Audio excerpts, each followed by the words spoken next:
Hello అండి. నమస్తే. Welcome back to our channel simply Saritha. ఎలా ఉన్నారండి అందరూ బాగున్నారా? నేనైతే చాలా చాలా బాగున్నాను. సో, ఈరోజైతే మా పాప చాలా రోజుల నుండి పూరీలు చేయమని అడుగుతుందనమాట. సో, మా పాప అనేసరికి ఏంటో నాకు కూడా బాగా తినాలనిపించింది పూరీలు. సో, ఇంకా పూరీలు చేస్తే దాంట్లోకి చికెన్ అయితే చాలా చాలా బావుంటది. మా ఇంట్లో పూరి, చికెన్ చాలా ఇష్టంగా తింటారనమాట. సో, ఇంకా ఆ చికెన్ కర్రీ అండ్ పూరీలు అండ్ ఆఫ్టర్‌నూన్ అయితే మంచిగా లైట్ బగారా అన్నమాట. అండ్ నైట్ అయితే డిన్నర్‌లోకైతే వెజిటబుల్ సూప్. ఇవన్నీ ఎలా చేశాను, ఏంటి అనేది నేను ఈ వీడియోలో అయితే చూపిస్తాను. సో, ఇంకా లేట్ చేయకుండా వీడియోలోకైతే వెళ్ళిపోదాం.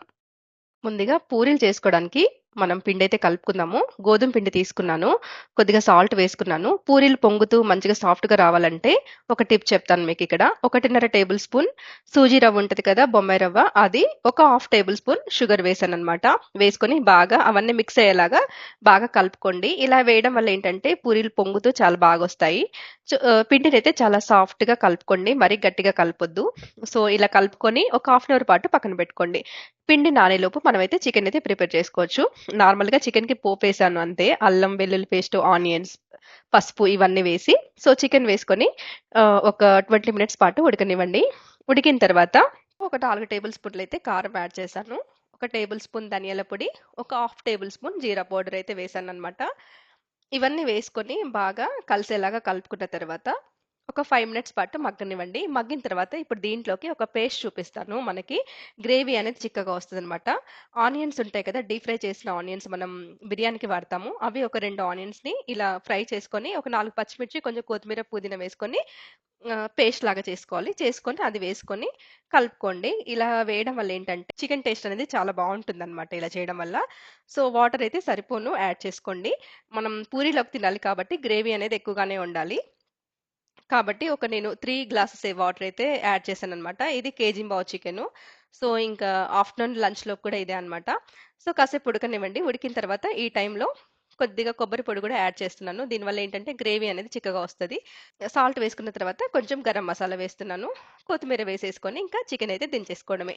మనం పూరీలు చేసుకునే టైంలోపు చికెన్ అయితే కొంచెం సెటిల్ అవుతదనమాట. అంటే ఆ ఉప్పు, కారాలు అవన్నీ పట్టి చికెన్ అనేది టేస్ట్ అనేది చాలా బావుంటది. సో, మనం వేడి మీద తిన్నదానికంటే కొద్దిగా చల్లారినాక తింటే చికెన్ చాలా బావుంటది. సో, ఇప్పుడైతే ఇంకా పిండి మరొకసారి మళ్ళీ కలుపుకొని మనం పూరీలైతే ప్రిపేర్ చేసేసుకుందాము. సో, పూరీలు ఎప్పుడైనా సరే చిన్న సైజే చేసుకోవాలండి. అప్పుడే చాలా బాగొస్తాయన్నమాట.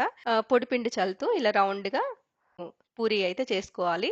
చేసుకున్న తర్వాత కడాయి తీసుకొని డీప్ ఫ్రైకి సరిపోను ఆయిల్ అయితే వేసి ఆయిల్ బాగా కాగనివ్వండి.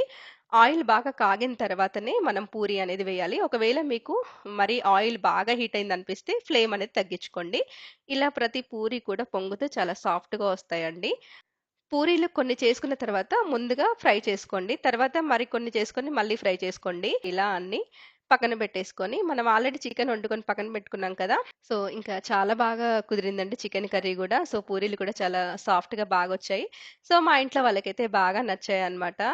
అండ్ నాకు కూడా బాగా నచ్చాయి. సో, అందరూ చాలా ఇష్టంగా తిన్నారు. సో, మీరు కూడా తప్పకుండా ట్రై చేయండి. ట్రై చేశాక ఎలా వచ్చిందో కింద కామెంట్ అయితే చేయండి. ఇంకా ఆఫ్టర్‌నూన్ అయితే మీకు బగారా రైస్ చూపిస్తాను. చాలా సింపుల్‌గా చేసుకోవచ్చండి. పోపు కూడా ఏమి అవసరం లేదనమాట. సో, బాస్మతి రైస్‌తో బగారా ఎలా చేయాలో చూపిస్తాను చాలా సింపుల్‌గా.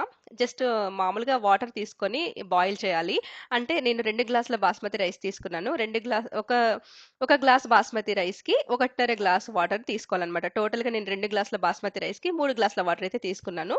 వాటర్ అలా నేను చూపిస్తున్న విధంగా బాయిల్ అవ్వాలి. బాయిల్ అవుతున్నప్పుడు మాత్రమే మనకి బిర్యానీ స్పైసెస్ ఉంటాయి కదా! అవి వేసుకోండి. నేనైతే హాఫ్ కేజీ రైస్‌కనమాట ఈ క్వాంటిటీ చూపిస్తున్నాను. మీరు తీసుకునే రైస్‌ని బట్టి మీరైతే వేసేసుకోండి. ఇలా వాటర్ మరుగుతున్నప్పుడు ఇవన్నీ వేసుకొని ఒక బిర్యానీ ఆకు కూడా వేసుకోండి. వేసుకున్న తర్వాత మీకింకా కొంచెం కలర్ అనేది కావాలి అనుకుంటే కొంచెం కొత్తిమీర, పుదీనా యాడ్ చేసుకొని కొంచెం ధనియాల పొడి కూడా యాడ్ చేసుకోండి. కొంచెం కలర్ అనేది బాగొస్తదనమాట. ఇంకా గరం మసాలా వేరే అదంతా ఏమొద్దు. సో, ఒక టేబుల్ స్పూన్ ధనియాల పొడి కూడా యాడ్ చేశాను. చేసిన తర్వాత కొంచెం ఒక టేబుల్ స్పూన్ నెయ్యి అండ్ కొంచెం సాల్ట్ వేసుకోండి. నెయ్యి వేయడం వల్ల ఏంటంటే రైస్ అయితే విడివిడిగా వస్తది పొడి పొడిగా. చాలా బావుంటదనమాట. వాటర్‌కి కలర్ కూడా చాలా బాగొచ్చింది. సో, ఇంకా మనం ముందుగా హాఫ్ అన్ అవర్ పాటు నానబెట్టుకున్న రైస్‌ని వేసుకోవాలనమాట. వేసుకొని ఇంకా రైస్ లాగా వండేసుకోవడమే. నేనైతే విజిల్ కుక్కర్ ఏం పెట్టలేదు. నార్మల్‌గానే వండేశాను. సో, రైస్ మాత్రం చాలా బాగొస్తదండి పొడి పొడిలాడుతూ. సో, చూసారు కదా! అన్నం మంచిగా ఉడుకుతుంది అండ్ విడివిడిగా ఉంటుందనమాట. పొడి పొడిగా ఉంటుంది. ముద్ద ముద్దగా లేకుండా. సో, ఇంకా మార్నింగ్ చేసుకున్న చికెన్ కర్రీలోకి బాస్మతి రైస్‌తో చేసిన అండ్ బగారా అనమాట. సో, ఇంకా ఇలా తింటూ ఉంటే టేస్ట్ మాత్రం చాలా బావుంది.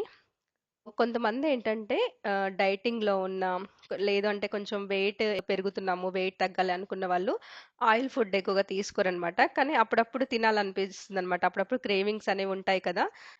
మార్నింగ్ కానీ, ఆఫ్టర్‌నూన్ మీరు కొంచెం హెవీగా తిన్నా, లేదంటే బిర్యానీ కానివ్వండి, లేదంటే ఆయిల్ ఫుడ్స్ ఇలా తిన్నప్పుడు నైట్ మాత్రం కంపల్సరీ సూప్స్ అనమాట. వెజిటబుల్ సూప్స్ కానివ్వండి, లేదంటే స్టీమ్ చేసిన వెజిటబుల్స్ ఉంటాయి కదా! అవి తినాలి. కొంచెం ఎర్లీగా తినడం వల్ల మనం కొంచెం ఆఫ్టర్‌నూన్ హెవీగా తిన్నా కూడా ఏం కాదనమాట. మెయిన్‌గా మనం నైట్ తీసుకునే ఫుడ్ ఎప్పుడైనా సరే చాలా లైట్‌గా తీసుకుంటే ఏమి కాదండి.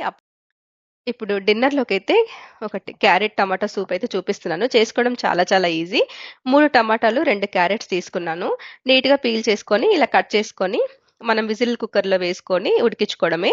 నేనైతే ఒక 2 గార్లిక్ వేస్తున్నాను, వెల్లుల్లి. కొంచెం ఒక ఇంచు అల్లం ముక్క వేస్తున్నాను. కొంచెం దాల్చిన చెక్క ఉంటది కదా! అది వేస్తున్నాననమాట. వేసి ఒక గ్లాస్ వాటర్ పోసి ఒక 2 విజిల్స్ అయితే పెట్టుకోవాలి. కొంచెం మెత్తగా ఉడికిపోవాలనమాట మనకి ఆ వెజిటబుల్స్ అన్నీ. సో, ఇంకా విజిలంతా పోయాక మీకు చూపిస్తున్నాను. బాగా మెత్తగా ఉడికిపోయాయండి.